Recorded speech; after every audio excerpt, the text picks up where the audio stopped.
ايه يا جدعان القايمة دي؟ ايه ده بجد؟ ايه ده؟ انتوا داخلين تحاربوا ولا انتوا رايحين في ايه؟ في ايه؟ انتوا ليه مكبرين الموضوع؟ الاهلي في حراسة المرمى محمد الشناوي، مصطفى شوبير، حمزة علاء، التلاتة احلى من بعض ما شاء الله.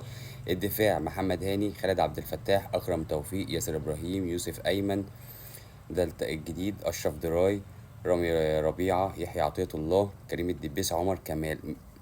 ايه ده؟ ايه ده؟ دافعوا عن البلد في ايه؟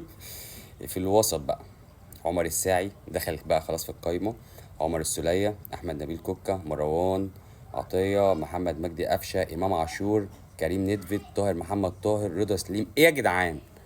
إيه يا جدعان الكلام ده؟ ده إحنا في الهجوم حسين الشحات، بيرسي تاو، وسام أبو علي، محمود كهربا. بجد في إيه؟ لا حد يرد علينا يقول لنا إيه ده؟ أنتوا داخلين تحاربوا؟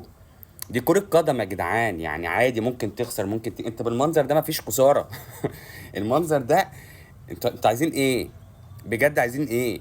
واحنا رايحين نجيب محمود بنتايج بس واحد بس. يا رب، يا رب انت القوي على كل قوي. يا رب لو اول مره تشوف تنساش تعمل لي فولو وقول لي رايك في القايمه بتاعت الاهلي داخل يحارب بيها دي، مش داخل يلعب كوره. وما تنساش تعمل شير. يمكن إدارة الزمالك تشوف الكلام ده تلحق نفسها بأي كام لعيب كمان ولا حاجة.